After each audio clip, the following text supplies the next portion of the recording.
밤새 편히 주무셨습니까? 네.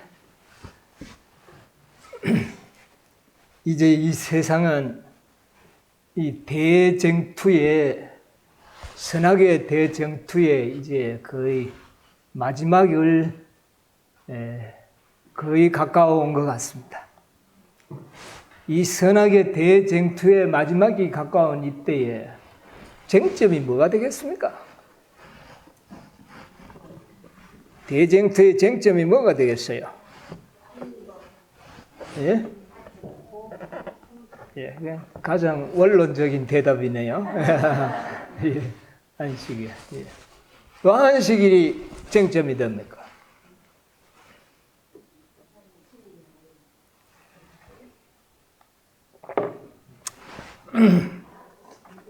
이 안식일은 하나님의 인이잖아요. 그리고 율법의 인이잖아요. 율법은 무엇입니까? 예. 그러면 안식일이 쟁점이 된다는 말은 사실은 요약하면 뭐가 요약할 수가 있어요? 품성싸움입니다. 예. 품성이에요. 사단은 어떻게든지 하나님을 오해하게 만들어서 이 땅에 하나님의 품성이 드러나지 못하도록 하는 것이고, 하나님께서는 궁극적으로 이 땅에 당신의 영광을 환하게 나타내는 것이 구속의 경륜의 마지막 장식입니다. 그래서 사단은 지금 현재 우리가 이제 다른 말로 좀 표현하면 열매를 맺느냐, 열매를 맺지 못하느냐, 여기에 이제 초점이 맞춰지지 않겠습니까? 또 그 다음에 다른 말로 또 표현하면 우리가 온전하게 되느냐, 그렇지 못하느냐, 여기에 초점이 모아지지 않겠습니까? 예. 그것은 곧 율법 싸움에 나타나는 영광이죠. 문자적인 율법으로 우리가 싸움을 하는 것이 아니라 그 율법의 원칙 속에 들어있는 하나님의 품성에 의하여 이 선악의 대쟁투가 종결이 된다는 것이죠. 그래서 오늘 아침에는 우리가 평소에 연구했던 주제 좀 정리를 하려고 해요. 과연 우리가 하늘에 계신 우리 아버지처럼 온전할 수 있는가? 이것이 쟁점입니다. 하늘에 계신 너희 아버지의 온전하심처럼 너희도 온전하라고 예수님께서 말씀하셨어요. 근데 이게 가능하면은, 오늘날 대다수의 많은 사람들은 이것을 굉장히 불가능하든지 아니면 매우 어떻게 해요? 매우 힘든 것으로 우리를 인식시키기를 사단은 원하고 있습니다. 그게 그렇게 힘든 겁니까? 아들이 아버지처럼 성장하는 것이 그렇게 힘이 들어요? 여러분, 우리가 자녀를 낳아보면 그 아이가 태어나서 아버지처럼 성장하는 것이 그렇게 힘든 겁니까? 여러분, 우리가 일상생활 속에서 보면 아들이 태어나면 성장하고 그 아들이나 아버지나 나보다 더 훌륭한 자식이 될 것이다. 아버지는 그렇게 소망하고 있고 아들은 누구처럼 될 것이다. 나는 아빠처럼 그렇게 자라날 것이다. 여기에는 어떤 불신이 존재하지를 않아요. 그런데 하나님의 아들로 태어난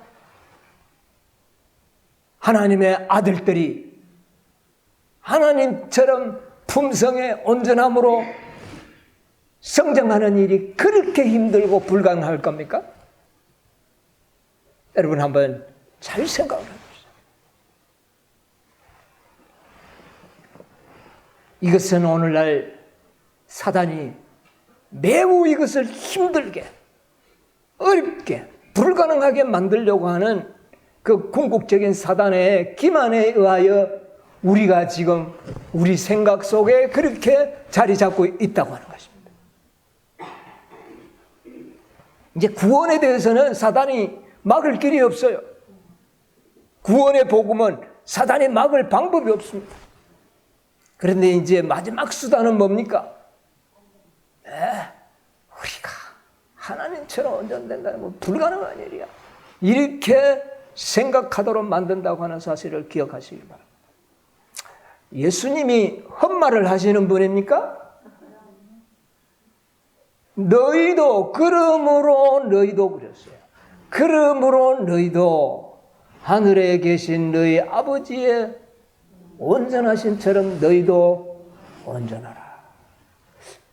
불가능한 일을 그렇게 예수님께서는 생각도 없이 말씀하신 것입니까? 아닐 것입니다. 요즘 우리가 일반 개신교에서는 물론이고 새천사의 기별을 믿고 있는 재림 성도들 사이에도 이 온전함에 대한 논쟁이 굉장히 많습니다. 한번 제가 서울교회 설교 가운데서도 다루었지만 일반 학자들은 온전함을 아주 묘하게 네 등분으로 구분을 지어놨습니다. 아버지의 절대적인 온전함, 이거는 우리 인간이 불가능하다. 이거는 아버지만이 갖고 계시는 온전함이다. 이렇게 생각을 해서 그 첫 번째 1등급은 희망을 갖지 못하도록 만들어버렸습니다. 두 번째 온전함이 뭐였죠? 뭐에 대한 온전함? 본성. 이 본성. 여러분 세상에 많이 이야기하죠. 천성, 태성. 이거는 이 본성은 뭐 되지 않는다? 변하지 않는다. 이것이 일반 세상의 통념인데 이 철학이 교회 안에 들어와서 본성은 변화되지 않는다. 언제 변화된다? 예수님이 재림 오신 이후에 그것은 변화되는 것이다.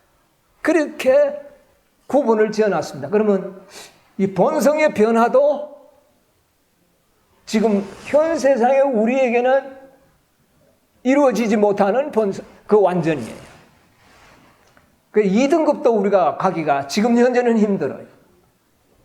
세 번째 등급이 뭐냐면은 우리가 믿고 회개할 때 하나님께서는 우리의 죄를 완전히 용서해 주기 때문에 용서받은 죄인은 완전하다. 그래서 회개에 의한 결과에 대한 완전함, 이거는 가능하다. 이게 이제 우리가 도달할 수 있는 지점 3등급이에요. 제가 보니까 3등급. 그래서 이 3등급은 뭐 의견의 불일치가 별로 없는 것 같아요. 모든 기독교인들이 그렇게 믿고 있어요. 그것은 이제 회개하면 용서받으니까 완전하죠. 틀린 말은 아니에요. 말이 하나 틀린 거는 없는데 문제가 있어요. 그 다음에 네 번째는 성숙의 완전함. 이제 우리가 거듭나서 우리가 성숙해서 최종적으로 우리가 온전함에 이르는 성숙의 온전함. 이거는 4등, 네 번째로 언급을 했는데 사실은 이것은 무슨 뜻으로 이분들이 이걸 주장하는지 모르겠어요. 그럼 성숙의 온전함이 언제 이루어진다는 말입니까? 온전함이라는 것은 완전한 성장을 의미하는 것이거든요. 완전한 성장이 언제 이루어지는지는 설명을 하지 않고 어쨌든 성장해서 온전하게 될 수 있다. 왜냐하면 그것은 성경에 기록해놨기 때문에 그들이 인용하는 것 같아요. 왜? 씨 뿌리는 비유 가운데 보면 처음에는 무엇이요? 사기요. 그 다음에 이삭이요. 그 다음에는 충실한 곡식이요. 그러니까 그건 이제 성장의 온전함, 이것은 이제 인정을 해요. 그래서 이 학자들의 그 주장들을 이렇게 보면 우리는 3등급 온전함밖에 현실적으로는 누릴 수 없는, 또 믿을 수 없는 그런 처지로 만들어놨습니다. 그래서 이것을 좀 정리를 해서 오늘 아침에 좀 우리의 믿음이 흔들리지 아니하도록, 우리의 믿음이 흔들리지 않도록, 대쟁처의 쟁점이 품성이라면 그 하나님의 품성이 온 땅을 뭐하게 하는 겁니까? 그러면 그것을 온전한 자들이 할 수 있는 것인데, 온 땅을 하나님의 영광으로 환하게 하는 것은 온전하게 된 자들이 할 수 있는 것 아닙니까? 온전하지도 않은데 무슨 온 땅을 환하게 합니까? 그러므로 이것은 과연 우리가 재림 직전에 이 수준으로 우리가 온전한 수준에 올라가야 된다는 것이 확실한 설명이 되고 있는 겁니다. 그래서 여러분이 우리가 첫째 하나님의 뜻을 정확하게 이해할 필요가 있습니다. 하나님의 뜻이 뭔가? 우리 요한복음 6장에 있는 말씀 보도록 하겠습니다. 요한복음 6장 38절로 40절.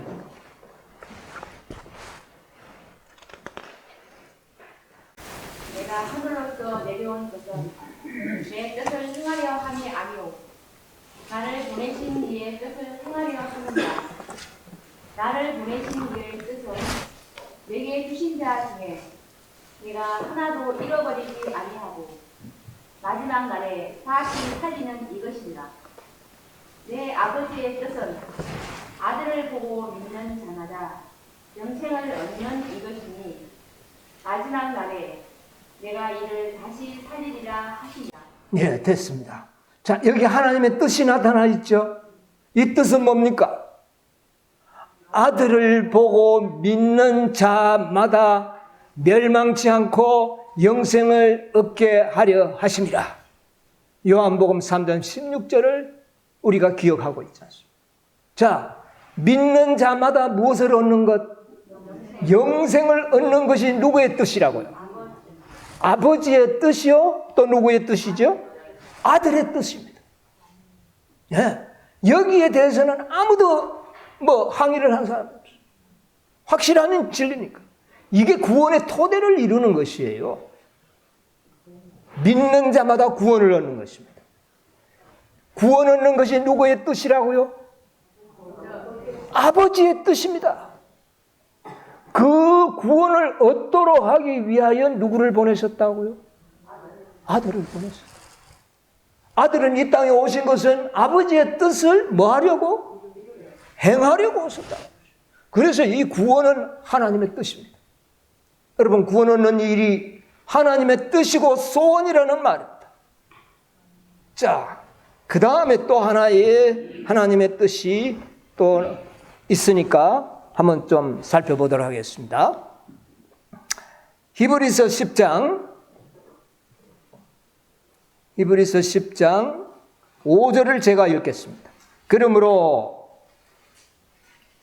세상에 임하실 때에 가라사대, 이것은 예수님이 이 땅에 오실 때를 말하죠. 임하실 때. 하나님이 제사와 예물을 원치 아니하시고 오직 나를 위하여 한 몸을 어떻게 해요? 예비하셨도다. 그 몸이 누굽니까? 자신이에요. 예수님 자신. 그 다음에 7절. 이에 내가 말하기를 하나님이여 보시옵소서.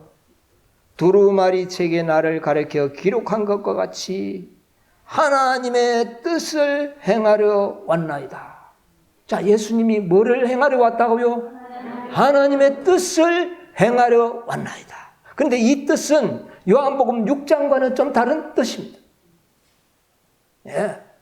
자, 그 다음에 9절 보세요. 그 후에 말씀하시기를 보시옵소서 내가 하나님의 뜻을 행하려 왔나이다 하셨으니 그 첫 것을 폐하심은 둘째 것을 세우려 하심이니라. 이 뜻을 쫓아, 하나님의 뜻을 쫓아 어떻게 해요? 예수 그리스도의 몸을 단번에 들이심으로 말미암아 우리가 무엇을 얻었도다? 거룩함을 얻었다는 것이. 자, 이제 우리를 거룩하게 만들어줬다는 거예요. 자, 그 다음에 14절 보세요. 저가 한 제물로 거룩하게 된 자를 우리가 뭐가 됐다고요? 거룩하게 된 자를 어떻게 해요? 영원히 어떻게 해요? 온전하게 하는 것. 이것이 누구의 뜻입니까? 이게 아버지의 뜻이에요. 그 뜻을 행하려 내가 어떻게 해요? 왔나이다. 여러분, 예수님의 뜻, 아버지의 뜻이 두 가지로 선명하게 구별이 되어 나타납니다. 첫 번째는 아들을 보고 믿는 자마다 모두를 다 어떻게 하는 겁니까? 모두를 구원하는 것입니다. 그 다음에 나아가서 또 하나의 뜻을 행하기 위하여 예수님께서 자신의 몸을 하나님께서 예비하셨다는 거예요. 그래서 그를 통하여 믿는 자를 단번에 자기 몸을 희생하심으로 우리가 무엇을 얻었다? 거룩함을 얻은 겁니다. 그런데 거룩함을 얻은 자를 어떻게 하겠다? 영원히 완전하게 하는 것이다. 여러분, 이것이 누구의 뜻이라고요? 여러분, 아버지의 뜻을 분명히 아시길 바랍니다. 많은 분은 절반의 뜻만 알고 있어요. 무엇 얻는 거? 구원 얻는. 온전하게 되는 것은 전혀 생각을 안 합니다. 자, 그래서 히브리서 7장 26절을 보세요.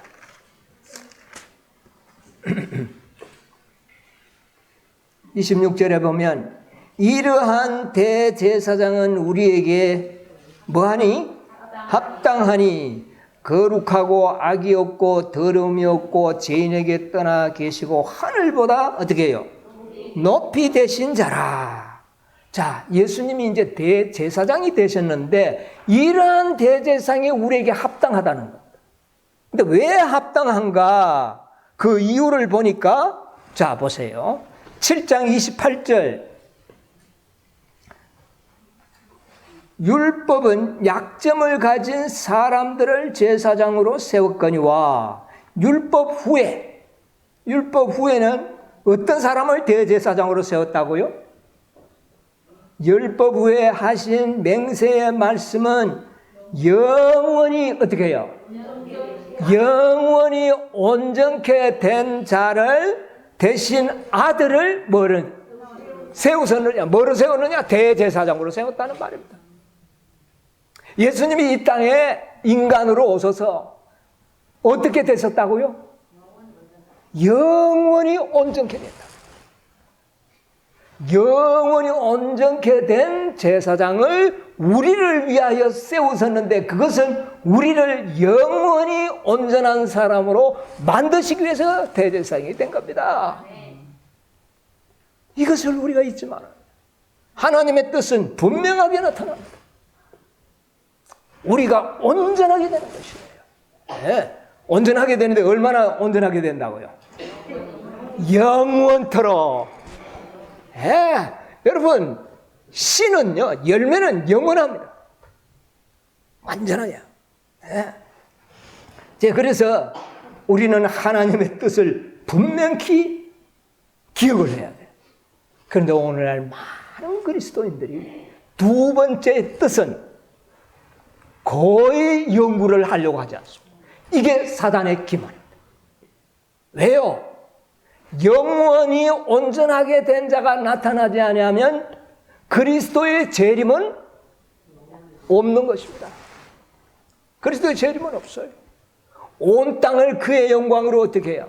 환하게 하는 일이 있기 전에는 결코 예수님이 이 땅에 오시지 않습니다. 하나님의 품성이 이 땅에 증명이 되기 전에는 오시지 않습니다. 그 일을 위해서는 이 땅에 당신의 마지막 백성들을 어떻게 해야 돼요? 온전하게 하는 것입니다. 자, 그런데 이것은 연구도 별로 하지 않고 관심을 가지도 않고 이거는 아버지처럼 우리가 온전해. 그의 영광으로 그랬잖아요. 그가 누굽니까? 아버지의 영광. 그의 품성으로 이 땅이 환화해져야 돼. 하나님이 뭐 어떤 무슨 과시강선을 비춰주는 것이 아니라 이 땅에 내 당신의 백성들의 품성을 통하여 하나님의 영광을 드러내는 것입니다. 분명합니다. 그런데 마태복음 5장 48절에 보면 하늘에 계신 너희 아버지의 온전하심처럼 너희도 뭐하라? 그런데 그 앞에 보면 그러므로 라는 단어가 있어요. 그러므로가 뭡니까? 그 전에 많은 우여곡절과 사유가 있다는 말입니다. 그러므로 너희도 하늘에 계신 너희 아버지 온전하심처럼 온전하라. 그러므로 그 앞에 뭔 말이 있었습니까? 5장 1절부터 뭐가 나옵니까? 예수께서 산에 올라가 앉으시니 제자들이 나온지라 입을 열어 가르쳐 가라사대 심령이 가난한 자는 뭐 있나니? 복이 있나니. 자, 거기에서부터 시작을 했어. 너희는 원수를 미워하라는 이야기를 들었으나 나는 너희에게 이르노니 뭐를 사랑하라? 원수를 사랑하라. 그리하면 하나님의 아들이 되리니. 그리하면 하나님의 아들이 되니. 원수까지 사랑하는 그런 사람들은 하나님의 아들이 되리니. 하나님께서 비를 선인과 악인에게 부어주신 것 같이 너희도 그렇게 하라. 그런 말 하시고 난 다음에 그러므로 하늘에 계신 너희 아버지의 뭐처럼? 온전하심처럼. 그래서 마태복음 5장의 전체가 다 하나님의 품성을 설교하는 말씀 아닙니까? 예수님이 이 땅에 메시아로 오셔서 첫 번째로 하는 것이 하나님의 품성을 설교한 것입니다. 그것이 팔복에서부터 시작이 되는 거예요. 그래서 이 온전함은 하나님의 품성의 온전함을 이야기하는 거예요. 여러분, 아이를 키워보면 아이가 자라면서 나보다 더 잘하는 일이 생기면 내보다 더 뭐 마음씨가 좋던지 뭐 이런 걸 보면 여러분의 마음이 어때요? 이놈이 내보다 낫다. 이거 안 되겠는데? 아마 이렇게 생각하는 부모는 이 세상에 없을 겁니다. 나보다 훌륭한 점이 보이면 내 마음이 어떻게 해요? 아주 기뻐하는 거예요. 우리 아버지는, 하늘 아버지는 그렇지 않겠습니까? 절대적인 완전 너희는 오면 안 돼. 여러분, 이게 말 자체가 문제가 있지 않습니까? 절대적인 온전함은 이거는 안 돼. 그러니까 너는 내보다 항상 저 밑에 있는 그런 수준에 있어야 돼. 품성이. 여러분, 우리 하나님이 그러신 분입니까? 하나님은 살아있습니다. 그 하나님께서는 자기의 품성과 같이 우리가 변화되는 걸 보고 하나님께서는 기뻐하고 기뻐하시는 거예요. 그러므로 너희도 나와 같이 뭐하라? 온전하라는 말이에요. 내가 온전하니 너희도 온전하라. 아브라함에게, 믿음의 조상에게 말하지 않았습니까? 그 온전함과 이 온전함이 같은 단어예요. 우리의 품성이 온전. 그런데 이 학자들이 절대적이라는 말을 붙여가지고는 딱 들어보니 맞는 것 같잖아요. 여러분, 성경 연구 안 하고 그냥 지나치면 하나님은 절대적이지. 우리하고야 차원이 다르지. 이렇게 생각하는 겁니다.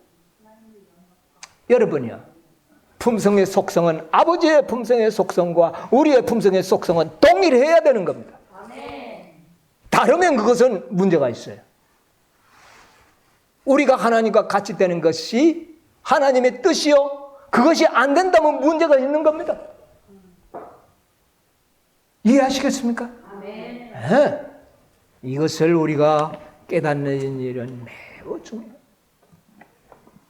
여러분, 하나님께서 우리에게 나타내 보여주신 품성은 두 가지밖에 없습니다. 소개된 품성은 두 가지 품성. 두 가지라 그러면 좀 이상한데 어쨌든 두 품성을 우리에게 보여줬어요. 자, 그것을 우리 한번 보겠습니다. 로마서 3장. 로마서 3장 21절로부터 있는 말씀 보여. 이제는 율법 외에 하나님의 한 의가 나타났으니. 자, 여기에 누구의 의가 나타납니까? 하나님의 의가 나타납니다. 하나님의 의는 하나님의 뭡니까? 품성이죠. 율법 외에 하는 거 보니까 율법 속에 누구의 품성이 들어있다는 말입니다. 여러분, 율법 속에 하나님의 품성이 들어있어요. 네. 그래서 이 율법을 통하여 하나님께서는 당신의 품성을 드러내는데 그 품성을 인간들이 곡해하도록 만들어 버려서 그렇지, 진짜 하나님의 율법은 사랑입니다. 율법 외에 하나님의, 여기 이제 하나님의 의가 나타났으니 그랬잖아요. 자, 그 다음에 또 하나의 의가 소개됩니다. 22절 자, 우리 한번 같이 한번 읽어볼까요? 곧 예수 그리스도를 믿음으로 말미암아 모든 믿는 자에게 미치는 하나님의 의인이 차별이 없느니라. 자, 이거는 믿음으로 말미암아 만들어진 하나님의 의, 복음에 의하여 만들어진 의. 그런데 그 의가 하나님의 의인데 율법의 의와 차별이 있다 없다? 없다.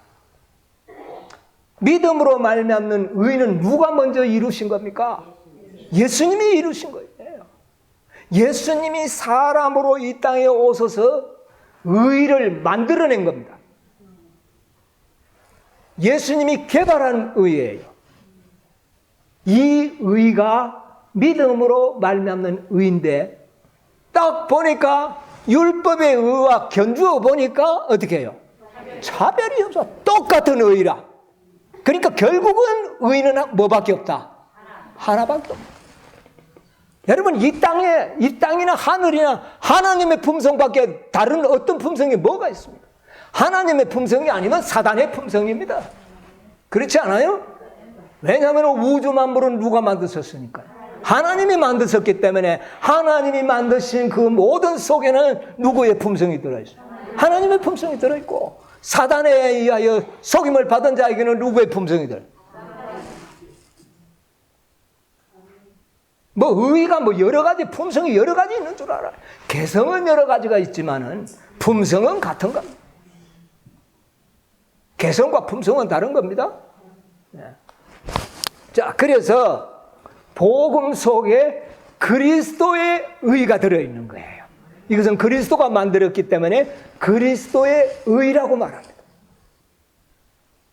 그래서 그리스도의 의와 하나님의 의가 나타났는데 그 의를 비교해보니 아무런 어떤 거기에 차별이 없어요. 결국 그것이 같은 것이라는 거죠. 예수님이 이 땅에 오셔서 누구의 의를 만들어낸 겁니까? 하나님의 의를 만들어낸 겁니다. 그렇게 예수님은 영원히 온전함을 만들어낸 거예요. 그 영원히 만들어내는 온전함을 누구에게 주겠다? 우리에게 주는 것이 하나님의 뜻이라는 겁니다. 그 일을 위하여 한 몸을 예비하셨다고 말입니다.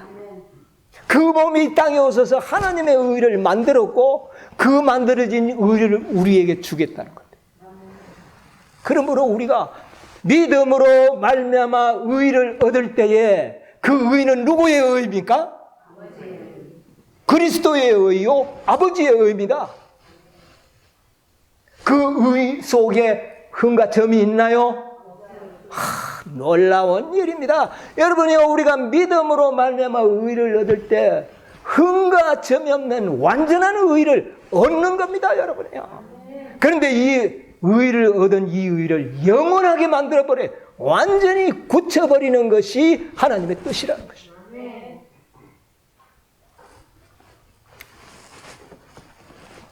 그래서 산상보원에 보면 18페이지에 이런 말씀이 있습니다. 산상보훈 18쪽. 의인은 거룩하고, 의인은 어떻다고요? 누구와 같이? 하나님과 같이 되는 것이다. 찾았나요, 누가? 한번 읽어보세요. 의인은 거룩하고 하나님과 같이 하나님과 같이 된다는 것은 품성의 속성을 말합니다. 예, 그 다음에요. 하나님은 사랑이다. 예. 의인은 하나님의 율법과 일치되는 것이다.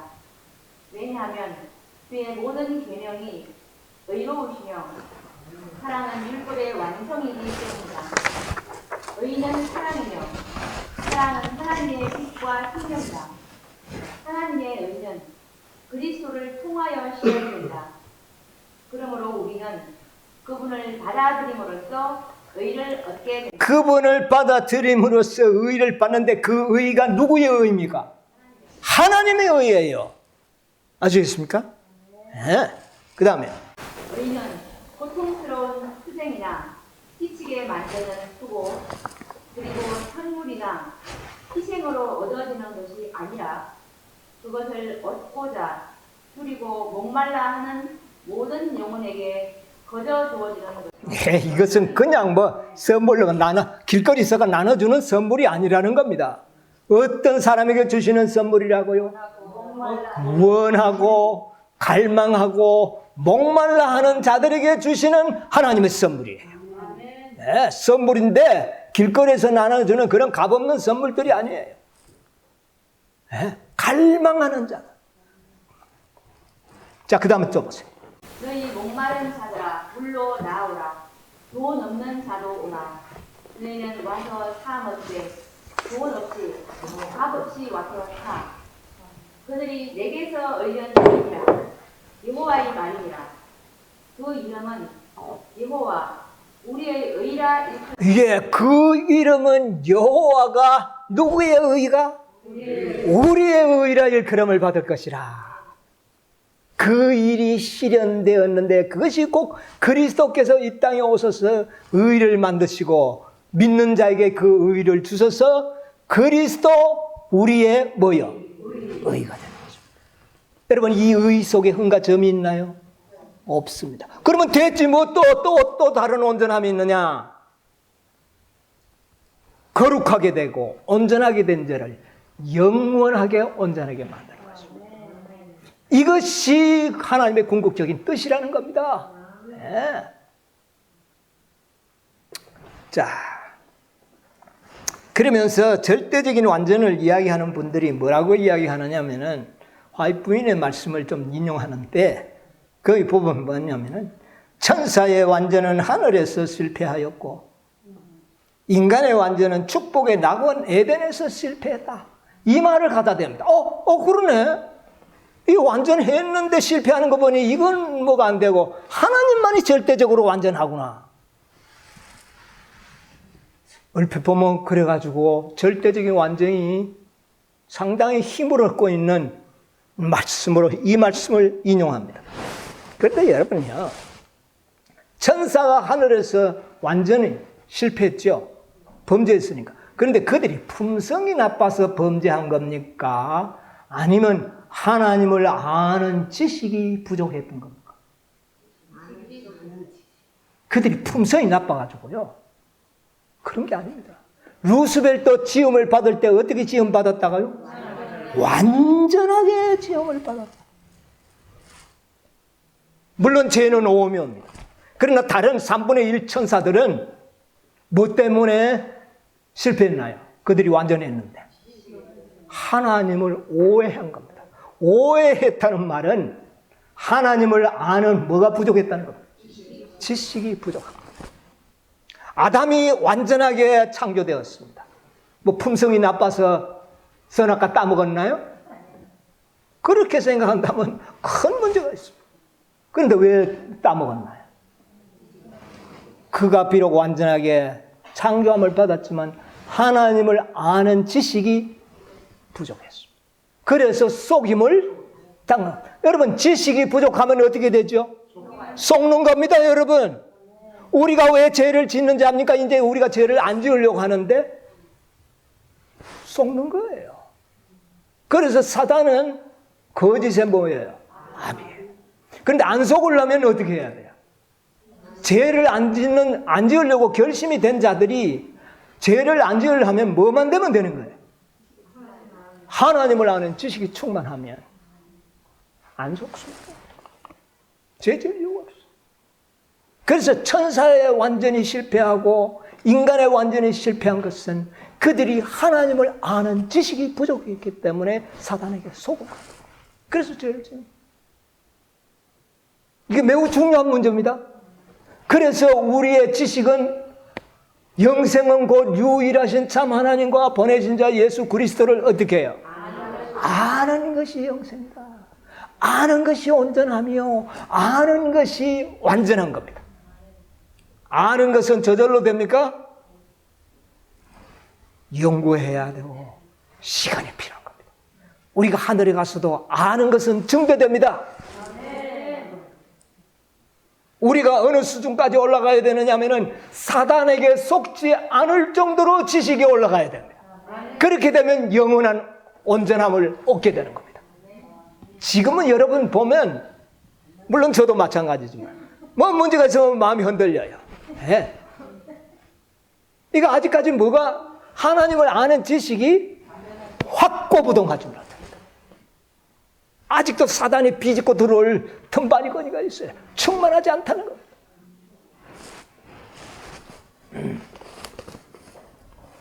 그래서 우리는 지식이 자라나야 되는 것입니다. 자, 그러면 이제 두 번째 우리 학자들이 이야기하는 본성. 여러분, 절대적인 완전이라는 말은 완전에 적용하면 안 됩니다. 그분의 권세가 절대적인 것이지 그분의 권위가 절대적인 것입니다. 예, 그는 스스로 계신 분이에요. 하나님의 권위에, 사단은 누구의 권위에 도전했어요? 절대적인 권위에 도전한 겁니다. 예, 우리가 거기에 도전할 겁니까? 큰일 날 소리 하고 있죠. 그래서 절대적이란 말은 하나님의 권세와 권위와 지혜에 우리가 도전하는 것을, 그것은 안 되는 것이에요. 그러나 품성은 같아야 되는 겁니다. 같아야 되는 겁니다. 예? 이것은 확실한 거죠. 그래서 우리는 하늘에 계신 너희 아버지 온전하신 채로 온전하라는 것은 너무나도 타당한 겁니다. 그 의의를 얻지 못한 자는 하늘에 들어갈 수조차 없는 겁니다, 여러분. 이걸 분명히 알아요. 아버지처럼 온전하지 않는 자는 하늘 자체를 못 간다니까요. 우리가 얻은 의의가 누구의 의의인데요? 하나님의 의의예요. 온전한 겁니다. 그런데 문제는 영원히, 이 땅에서 영원히 온전하게 되어야 돼요. 그 일이 일어나야 된다는 겁니다. 이 선악의 대쟁투의 마지막 하나님의 남은 자손들에게는 그 일이 이루어져야 된다는 겁니다. 많은 사람들은 의의를 얻어서 구원받아요. 네, 그 의의는 완전한 의의예요. 그 의의를 가진 자만 하늘에 가요. 부족한 자는 못 갑니다, 여러분. 아셔야 돼요, 이걸. 분명히 알아야 돼요. 자, 그 다음에 두 번째. 본성은 변화되지 않는다.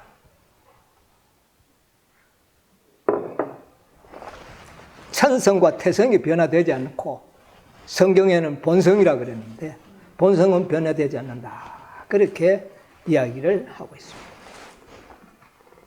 자, 이것은 오늘날 우리가 좀 연구를 심각하게 해야 됩니다. 그리스도의 성육신과 함께 연구해야 됩니다.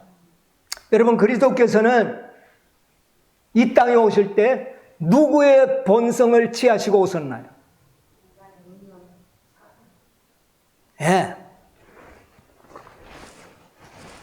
이것은 영문시조 1898년 6월 9일자에 나타난 말씀인데 요한복음 1장 14절의 주석입니다. 완전 무죄에 있었던 그리스도의 인성이라는 그 말씀인데요.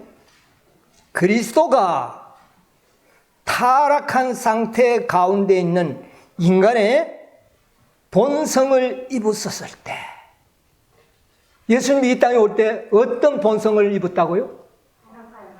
타락한 상태에 있는 인간의 본성을 입었다.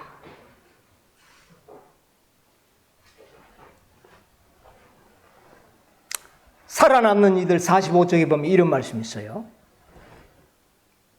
살아남는 이들 45쪽에 보면 사단은 다시 그의 천사들과 함께 인간을 타락시킴으로써 하나님의 아들을 그 높은 지위에서 끌어내릴 수 있다는 것에 대하여 쾌재를 불렀다.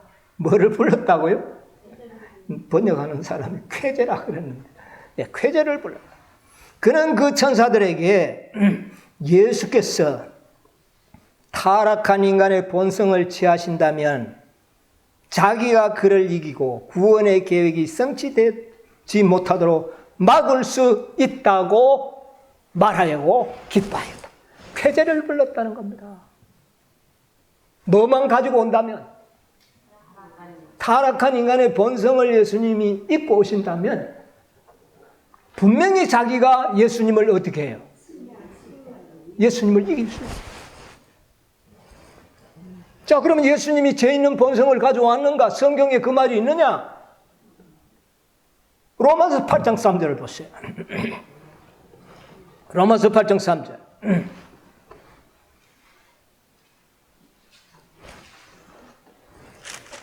뭐라 그랬습니까? 율법이 육신으로 말미암아 연약하여 할 수 없는 그것을 하나님은 하시나니 곧 죄를 인하여 자기 아들을 죄 있는 육신의 모양으로 보내어 육신의 죄를 정하사 육신을 쫓지 않고. 됐습니다. 거기까지 봅시다. 자, 여기 보니까 하나님은 하시나니 무엇을 인하여? 인간의 죄 때문에 하나님은 자기 아들을 어떻게 해요? 죄 없는 예수님의 육신에 뭐가 없는? 죄 있는 육신의 모양으로 보내요. 그래서 이것을 갖다가 이제 일반 개신교회는 뭐라고, 예수님은 그냥 육신의 모양만 가지고 왔다. 그러면 뒤에 말이 모순이 돼요. 모양만 가지고 왔는데 왜 그 육신의 죄를 정해버립니까? 모양만 가지고 왔다면 정죄받을 일이 있어요, 없어요? 없습니다. 없습니다. 그런데 죄 있는 육신의 모양이라는 그 단어는 원문에 보면 복사라는 의미를 가지고 있어요. 여러분, 무슨 문서를 복사하면, 원본을 복사하면 복사가 원본과 내용이 같아요, 틀려요? 같습니다. 예수님은 인간의 원본의 복사판으로 이 땅에 왔습니다. 그러면 복사판과 원본이 내용은 어떻습니까? 같다는 겁니다. 원문은 이때 좀 필요해요. 네. 자, 그런데 죄가 있기 때문에 그 육신에 뭐를 정한 겁니까? 죄를. 자, 그래서 예수님은 갈라디아 4장에 보면 율법 아래에 태어나셨다 그랬죠. 왜? 인간들이 어디 아래 있기 때문에. 우리 다 율법 아래 있다는 말은 죄인들이라는 말입니다. 그러면 예수님도 율법 아래 오셨다는 말은 죄 있는 상태의 육체를 가지고 왔기 때문에 율법 아래 오신 것이에요. 성경은 그것을 완벽하게 설명을 하고 있습니다. 자, 이것을 우리가 생각해 볼 때 예수님은요, 우리하고 특이하게 태어났습니다. 왜 특이하게 태어났냐? 예수님이 성령으로 태어났었고, 그는 본래 하나님이시지만 이 땅에 오실 때는 성령을 통하여 태어나실 때에 하나님의 아들이라는 칭호를 얻게 됐는데, 그때 그의 생명은 하나님의 본성을 가지고 오는 겁니다. 누구의 아들로 태어났으니까? 하나님의 아들로 태어났으니까 하나님의 본성이 있어요, 없어요? 있지요. 그런데 또 인간으로서는 누구의 아들로 태어났습니까? 여자의 아들로 태어났고 다윗의 자손으로 태어남으로 말미암아 누구의 본성도 있어야 돼요? 타락한 사람의 본성도 있는 겁니다. 그래서 예수님의 육체 속에는 하나님의 본성과 그 다음에요, 사람의 타락한 본성이 함께 거한 겁니다. 여러분 이거 아셔야 돼요. 이것을 우리 선지자는 이렇게 설명을 했습니다. 히브리서 2장 14절로 18절의 주석으로 이런 말씀을 했어요. 창조주와 피조물이 그리스도 안에서 연합됨한 것은 소제목아에 그리스도 안에서 신성과 인성 곧 창조주와 피조물이 어떻게 됐다? 연합되었다. 잘 들으세요. 하나님의 본성과 아담의 본성이 하나님의 아들, 사람의 아들이신 예수 안에서 만났다. 자, 예수님 안에서 누구의 본성과? 하나님의 본성과 또 누구의 본성? 아담의 본성. 타락한 인간의 본성을 그 육체 속에서 만났다. 그런데 그는 죄를 한 번도 짓지 않았다. 그래서 예수님 속에는 하나님의 본성도 있었지만 누구의 본성도요? 우리 인간의 본성도 있었다. 자, 그러면 이 인간의 본성이라고 하는 말에 우리가 좀 연구가 필요합니다. 여러분, 본성이 뭡니까? 본성. 이거는 내 것이 아닌, 저 장로교에서는 원죄라 그러는데, 원죄라 그러면 또 영혼불멸이 나오기 때문에 좀 곤란하기는 하지만, 부모로부터 물려받은 죄를 본성이라고 합니다. 그러면 부모로부터 물려받은 죄는 나에게는 하나의 뭐가 되느냐면 씨가 되겠죠. 죄악의 씨가 되겠죠.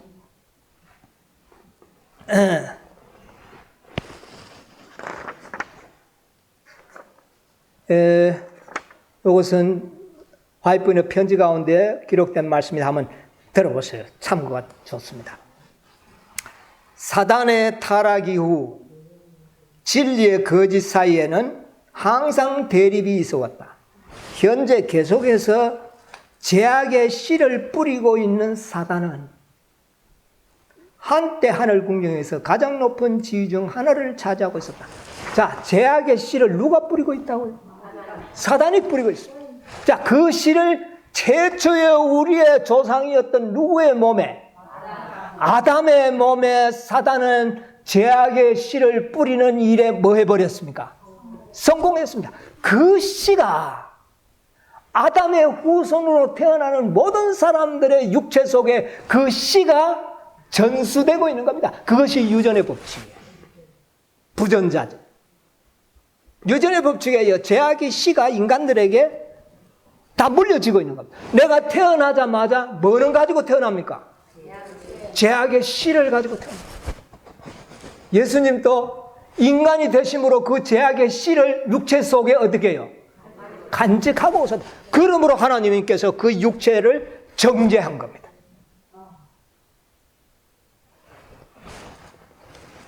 그런데 여러분, 농사 지어 보신 분들이 다 태반이니까 잘 생각해 보세요. 씨가 말입니다. 이 씨. 씨는 보관이 굉장히 오래됩니다. 그렇죠?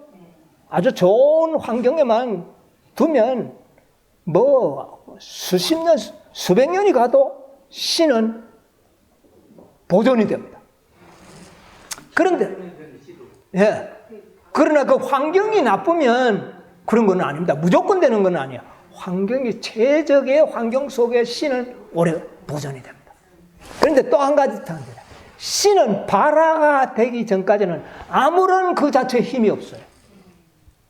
여러분, 씨는 발화가 되기 전에는 힘이 없어요. 아무것도 하나의 물질로서 그냥 있는 거예요.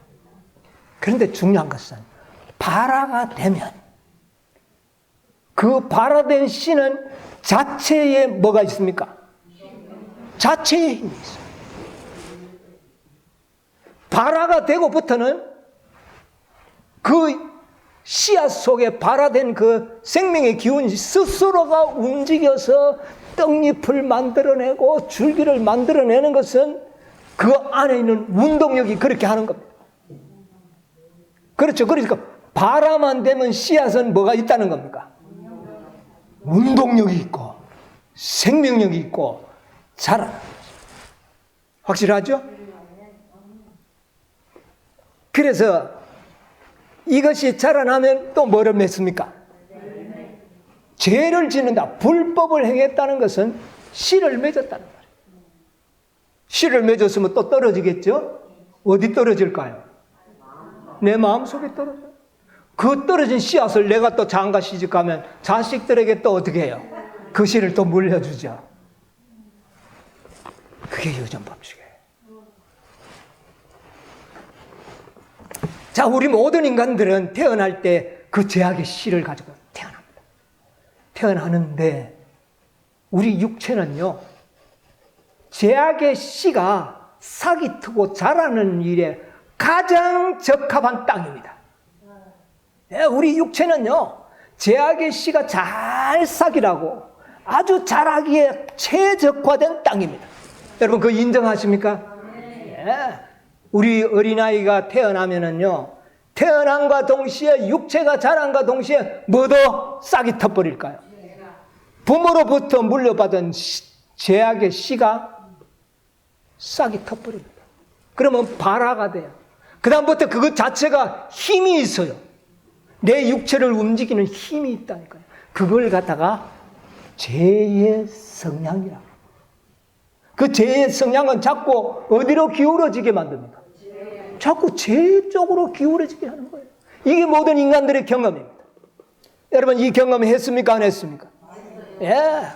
아주 육체가 자란과 동시에 그대로 이 신은 발화되어 가지고 육체의 자란과 동시에 이 죄도 성장해서 나중에 그만 죄를 짓게 되는 거죠.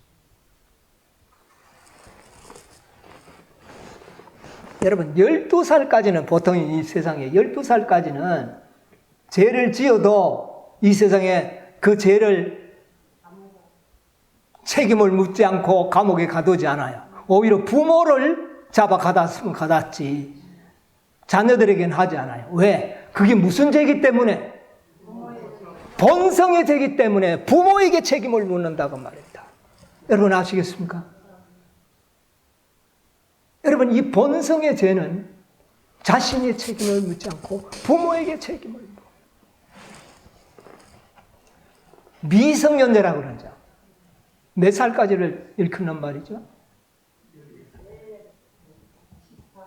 14세입니까? 18세입니까? 뭐? 14세입니까? 예. 예. 14세 정도까지는 미성년자라 그래가지고, 그때부터 짓는 것은, 그때까지 지은 뭐, 거짓말도 하고, 남도 때리고, 도적질도 하고, 온갖 짓을 다 해도, 그는 본성의 죄라고 이야기를 합니다. 그래요, 안 그래요? 그렇습니다. 그런데 예수님은 말입니다. 죄악의 씨는 있어요. 씨는 있는데 예수님은 태어나면서 성령으로 태어나 버립니다. 성령으로 태어난 그 마음 속에는 죄악의 씨가 활동하기가 거의 불가능한 상태. 예수님은 성령으로 태어났기 때문에 죄악의 씨는 있었지만 그것이 발화가 될까요? 안 될까요? 그게 발화가 안 돼요. 아시겠어요? 예수님은 성령으로 거듭나서 어릴 때 의의 성향이 충만했다고 해요. 여러분, 어릴 때 보면 의의 성향을 가진 아이들이 종종 있어요, 없어요? 있어요. 요셉과 같은 사람. 자꾸 선한 일, 착한 일 많이 하고. 자, 예수님은 죄악의 씨는 있었으나, 그러니까 씨는 발화가 되기 전까지는 운동력도 없고 힘이 없기 때문에 전혀 활동력도 없어요. 그러면 예수님은 어떤 상태였다는 것을 여러분 짐작이 갑니까? 대신 의의 성향, 하나님의 본성이 들어와 있기 때문에 그 본성은 작용을 하는 겁니다. 그러니까 의의 성향이 충만하죠.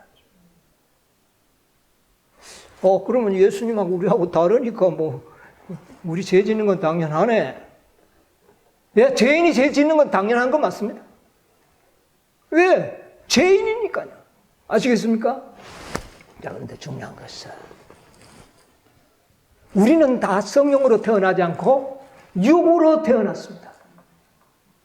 육으로 태어났어요. 그렇기 때문에 육 속에는 죄가 그냥 막 씨가 그냥 떨어지면 싹이 나고 떨어지면 싹이 나고 싹이 나면 자라고 열매 맺히고 떨어지고 또 떨어지고 그래서 여러분의 육체 속에는 죄악의 씨들이 세포 속에 다 가득가득 들어있다는 겁니다. 여러분 그거 인정하십니까? 이것을 조금 깨달은 다윗이 내 죄악이 뭐보다 많다? 내 죄악이 머리털보다 많다. 요새 살았으면 내 세포보다 많다 그랬을 텐데 다윗은 그때 제일 많은 게 머리카락입니다.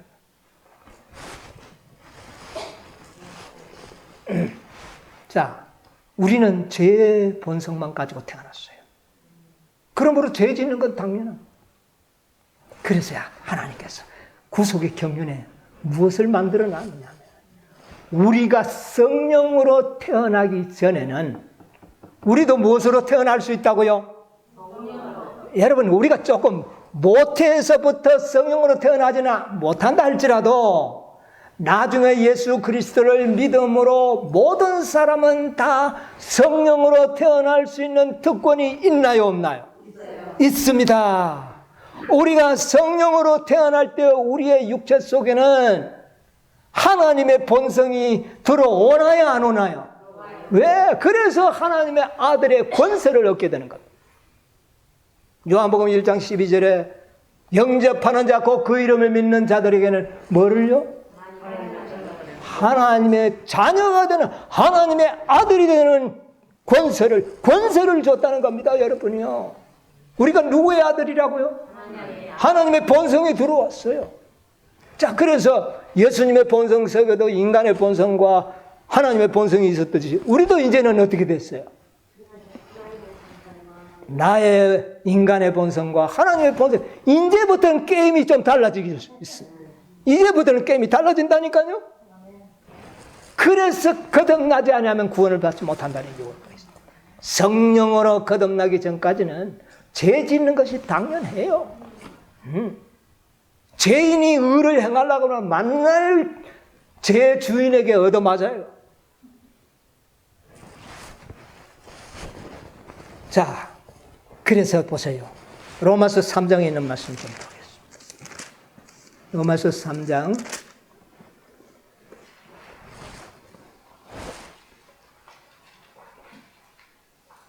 24절 25절을 한번 보겠습니다. 그리스도 예수 안에 있는 구속으로 말미암아 하나님의 은혜로 값없이 의롭다 하심을 얻은 자 되었느니라. 누가요? 우리가. 이렇게 될 때 우리는 성령으로 어떻게 되는 겁니까? 거듭나는 것으로 이야기하고 있어요. 성령으로 거듭납니다. 누구의 본성이 우리에게 들어와나요? 하나님의 본성이 우리에게 들어옵니다. 자, 그 다음에 보세요. 이 예수를 하나님이 그의 피로 인하여 믿는 자들을 위하여 그 말입니다. 믿음으로 말미암는 무슨 제물? 화목 제물로 세우셨으니 이는 하나님께서 길이 참으시는 중에 전에 지은 죄를 어떻게 해요? 간과하심으로 자기의 의로우심을 나타내려 하십니다. 자, 우리 인간들은 다 항의합니다. 예수님은 날 때부터 거듭나 놓고 우리는 늦음에게 거듭났는데 어떻게 우리가 온전하게 되란 말입니까? 이렇게 항의를 하고 있지 않습니까? 우리 인간들이.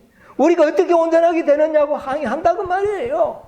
그래서 하나님께서는 자기의 의로우심을 나타낸 겁니다. 그게 뭐냐?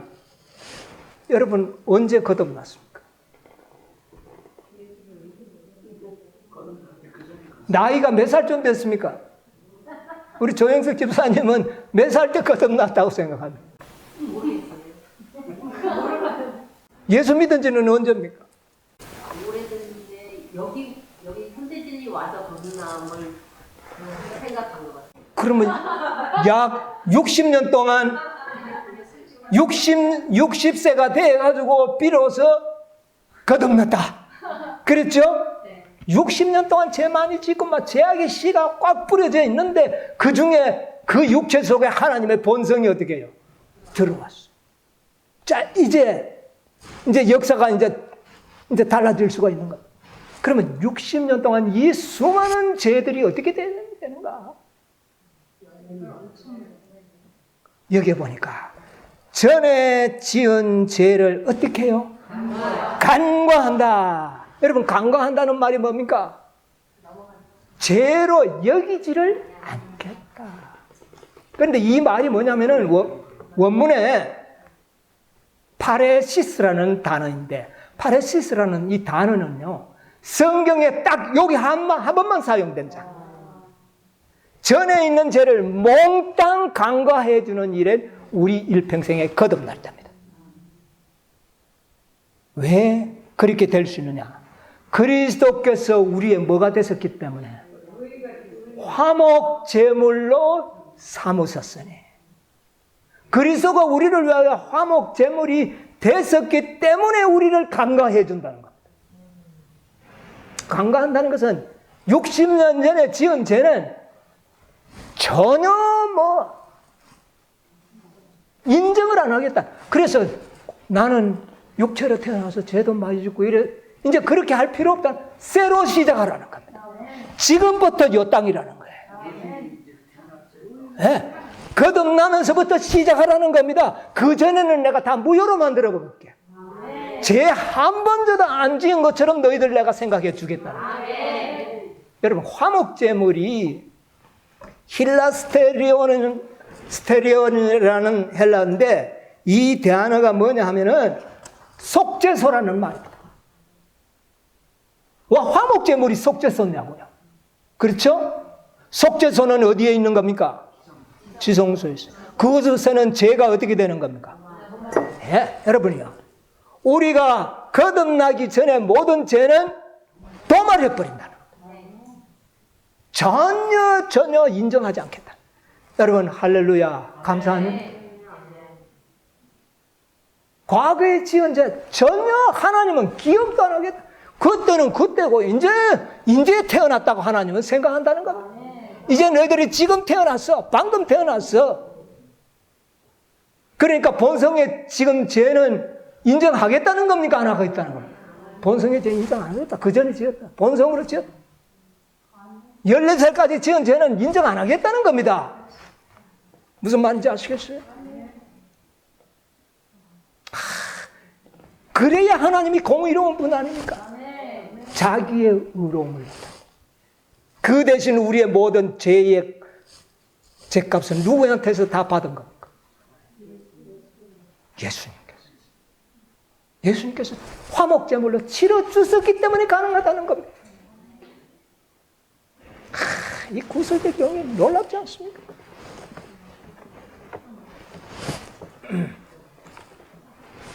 자, 그래서 이제 우리의 몸속에 하나님의 본성이 들어왔어요. 이제 하나님의 본성과 타락한 인간의 본성이 이제, 여러분 보세요. 죄는 용서받았지만 우리 속에 영향력은 습관으로 남아 있습니다. 여러분, 그거 부인할 수 없죠. 이 습관들. 그래서 죽은 행실이라고 사도 바울은 이야기합니다. 이미 죽어버렸어요. 이건 죽은 행실이 우리에게 있다고 말이에요. 이것에서 우리를 정결하게 하시지 못하시겠느냐? 그리스도의 피가 그걸 못하겠느냐? 죄의 습관을 못 이기도록 해주겠느냐? 그건 여러분 믿음에 달린 겁니다. 이제 하나님은 우리를 넉넉히 이기도록 해주시겠다는 겁니다. 여러분, 믿으면 될 것이고 안 믿으면 안 되는 것이에요. 여러분이 하나님의 뜻을 안다면 그 말씀을 어떻게 할 겁니까? 믿게 될 것이죠. 예수님은 죄의 씨는 가지고 오셨어요. 치하셨어요. 그러나 그 씨가 한 번도 어떻게 해요? 발화가 되지 않았어요. 자, 우리의 몸속에도 이제 하나님의 본성이 들어와 버리고 과거의 모든 본성적으로 지었던 죄들은 다 용서를 받고 도말이 됐어요. 이제 죄의 습관이 좀 남아있는데 그것이 하나님의 본성이 이기지 못하겠느냐? 사도 바울은 과거에는 죄가 사망 안에서 왕노릇하였은즉 이제는 의가 또한 생명 안에서 뭐 하느냐? 왕노릇하는 것이 당연하지 않느냐고 사도 바울은 이야기합니다. 당연한 거예요. 그 습관이 없어질 수 있을까요? 예, 습관이라는 것은 반복하여 생긴 건데, 반복함으로 습관이 생겼는데 그 습관을 활용하지 않으면 소멸되는 거예요. 이게 자연의 일치.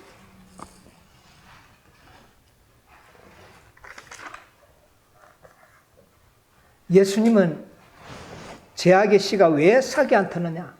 그의 마음에는 은혜와 진리가 어떻게 해요? 충만했어.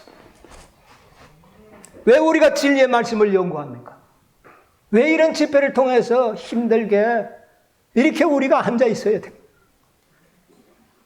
진리와 지식을 얻기 위해서. 우리가 그 진리 속에 하나님의 은혜가 담겨 있거든.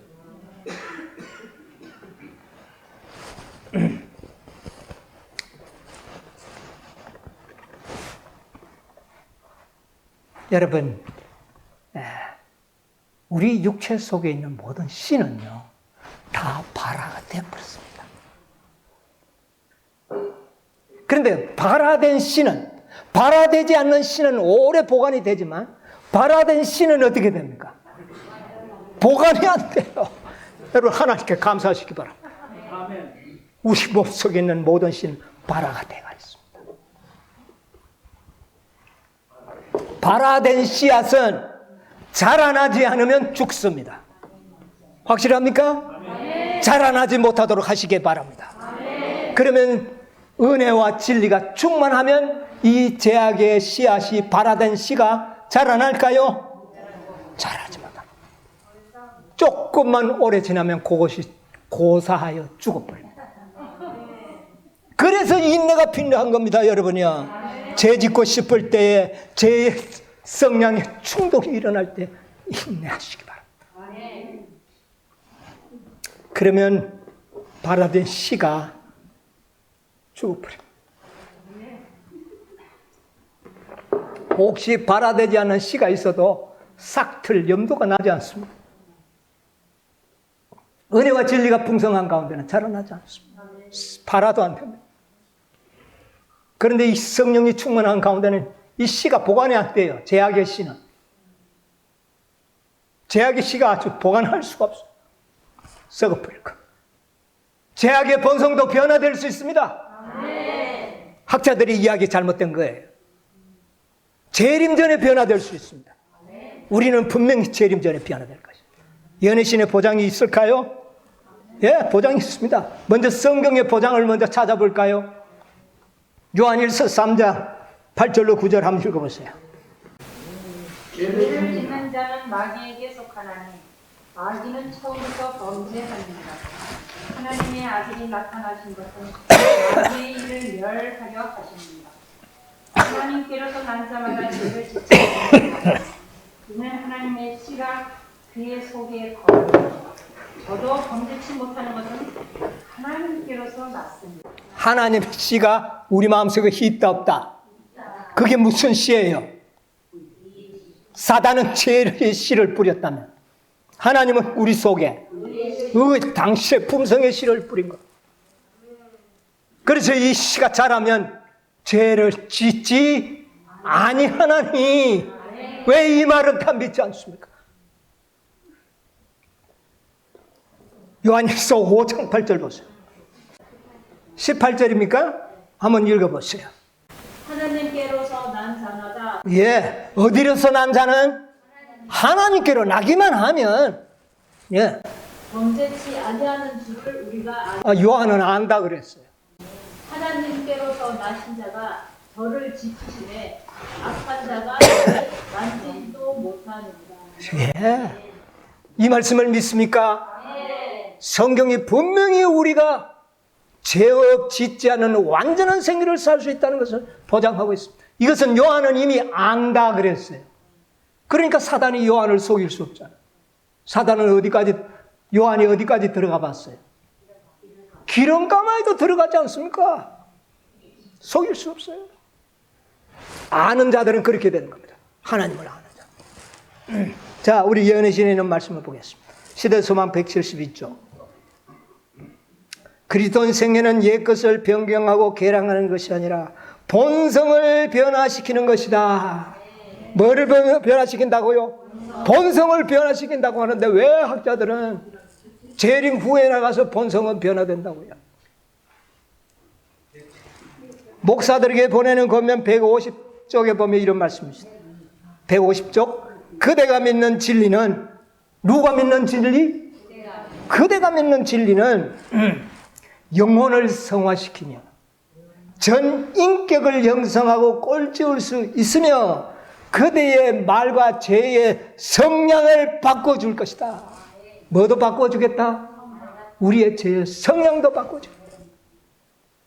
교만을 없애고 모든 더러운 것으로부터 영혼을 정결하게 할 수 있다. 무엇이? 우리가 믿고 있는 뭐가? 진리가. 요한일서 5장 18절이 그 말씀을 믿으면 그렇게 될 수 있다는 겁니다. 그것이 누구의 뜻이라고요? 하나님의 뜻입니다. 또 목사에게 보내는 권면 263쪽에 보면 우리 품성 속에서 그릇된 특질을 한 가지라도 드러내는 것에 대하여 전혀 핑계할 수 없을 것이다. 여러분, 우리 죄에 핑계할 수 없습니다. 왜냐하면 선천적, 후천적으로 악을 향하여 기울어지는 성향을 정복하는 신실한 청지기가 너희는 되어야 한다. 힘으로도 되지 않고 능으로도 되지 않고 무엇으로 되느니라? 나의 신은 할 수 있다는 겁니다. 여러분이 우리가 누구로 말미암아 태어났습니까? 성령으로 말미암아 태어났는데 성령께서 그 일을 하시지 못하시겠느냐? 성령이 그걸 못하겠느냐는 겁니다. 그러므로 핑계하지 못합니다. 여러분이요, 성령은 이 땅에 오실 때에 제한되지 않는 능력 그 자체로 오신 겁니다. 우리를 죄짓지 않도록 만들기 위하여, 도와주기 위하여 또 다른 보혜사로 오신 겁니다. 핑계할 수 없습니다. 이것은 가정 206쪽에 있는 말씀인데, 하나님의 회심시키는 능력은 유전적인 성향과 후천적으로 습득된 성향을 변화시킬 수 있다. 이는 예수의 종교는 향상시키는 종교이기 때문이다. 왜 우리가 예수를 믿습니까? 변화되려고 믿는 것 아닙니까? 물론 구원을 얻는 거지만 구원 얻고도 죄 지으랍니까? 그거는 있을 수 없는 거예요. 그래서 우리는 조심해야 될 것은, 예수님이 죄 있는 육신을 가지고 오셨다고 해서 죄의 성향이 있다고 느끼도록 말하거나 표현하면 큰일 납니다. 왜? 예수님은 신은 있었지만 전혀 발화가 되지 않았기 때문에 아무런 신은 예수님께 영향력을, 성량을 행사한 적이 없습니다. 그거 분명히 여러분 기억하셔야 돼요. 자, 그 다음에 회개의 완전은 이제 아까 간과하심으로 완전하게 되는 것, 그거는 맞기는 맞아요. 맞기는 맞지만 그 학자들이 그 말을 사용하는 것은 온전함의 등급을 낮추어 버린 거예요. 우리가 영원히 온전하게 되는 것을 그들은 망각하고 하는 말입니다. 그냥 완전하게 되는 것을 이야기하면 좋은 거예요. 그러나 뭐는 생각하지 않냐고, 영원히 온전하게 된다는 건 그들은 인정하지 않으면서 그 말을 사용하기 때문에 잘못된 거예요. 그 다음에 성숙의 완전함. 히브리서 5장 8절로 9절만 한번 읽어보세요. 그 아들이시라도 받으신 평안으로 순종함을 배워서 온전하게 되었은즉 자기를 순종하는 모든 자에게 영원한 구원의 근원이 되시고. 예, 자 보세요. 그가 아들이시라도 받으신 고난으로 뭐를 배워서?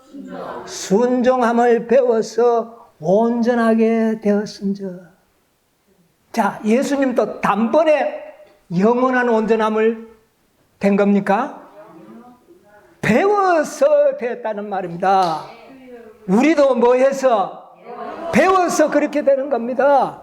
그 일을 위하여 멜기세덱의 반차를 쫓은 대제사장이 되었느니라. 성장의 온전함입니다. 온전하게 되어서 그 온전함이 성장해서 영원한 온전함.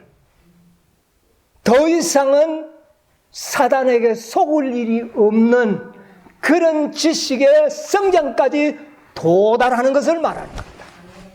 여러분, 우리가 사단에게 속지 않을 그만큼 지식이 성장할 때까지 자라나야 되는 겁니다. 예수님은 그렇게 됐어요. 여기 보니까 예수님도 성장의 온전함을 사도 바울은 이야기하고 있거든요. 자, 그 다음에 12절로 14절 좀 볼까요?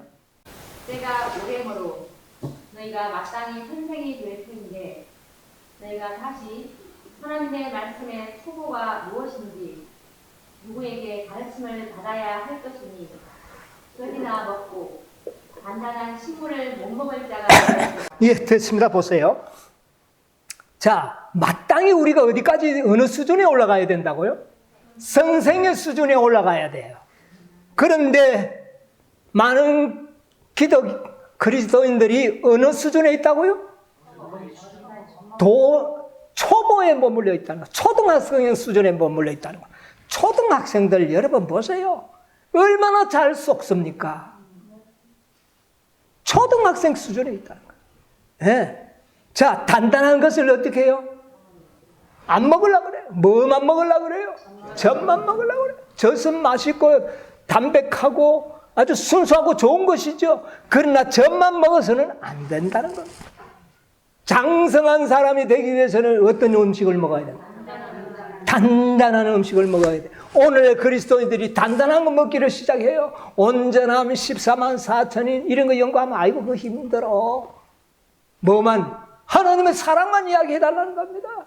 복음으로 말미암은 구원의 진리만 이야기해달라는 겁니다. 믿음으로 말미암는 의만 증거해달라는 겁니다. 그러면 다 된다는 겁니다. 이건 젖이에요. 여러분 젖 안 먹고 큰 사람 있나요? 젖은 좋은 거예요. 그러나 그것만 먹어서는 장성한 사람이 될 수는 없는 겁니다. 우리는 어떤 사람이 돼야 되죠? 장성하자. 자, 13절 보세요. 젖을 먹는 자마다 어린아이. 그것만 먹는 자는 어떤 자들이라? 어린아이. 오늘 그리스도인들이 수십 년을 믿어도 어린아이들이. 자, 예수 보세요. 의의 말씀을 경험하지 못한 자. 단단한 걸 안 먹어요. 14절. 단단한 식물은 장성한 자의 것이니 저희는 지각을 사용하므로 연단을 받아 선악을 분별하는 자들. 단단한 음식을 먹어야 지각이 생긴다는 겁니다. 구속의 경륜을 연구하여야 지각이 생기는 겁니다. 14만 4천인을 연구해야 지각이 생기는 거예요. 온전함을 연구해야 지각이 생기는 겁니다. 그때 선악을 분별해서 사단의 유혹을 이길 수 있는 겁니다. 복음만 들어가지고는 구원은 받을 수가 있는데 잘 속아요. 구원은 받을 수가 있는데 속아요.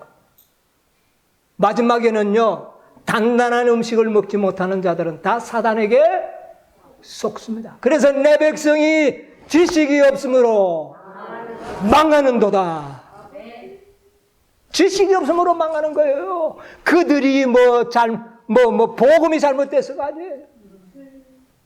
우리는 그리스도와 같이 지각 있는 지식까지 우리는 예수님처럼 성장해야 되는 겁니다. 예수님은 사단에게 한 번도 속지 않았습니다. 여기에 보면 장성한 자의 식물이라 그랬는데 장성하다는 것은 텔레이오스라는 헬라어인데 이것이 바로 마태복음 5장 48절에 하늘에 계신 너희 아버지의 온전하신과 같이 온전하라고 하는 그 온전이 바로 텔레이오스입니다. 텔레이오스, 아버지의 온전하심처럼 되기 위해서는 단단한 음식을 먹으라는 것이에요. 그러면 우리가 어떻게 된다는 겁니까? 자라난다는 겁니다. 그 다음에 지각을 사용할 줄 안다는 겁니다. 그 다음에 선악을 분별하여 사단에게 속지 않게 된다는 겁니다. 이것이 장성하다. 이것이 성숙의 온전합니다. 여러분, 영원한 완전으로 전진하시게 되기를 바랍니다. 네.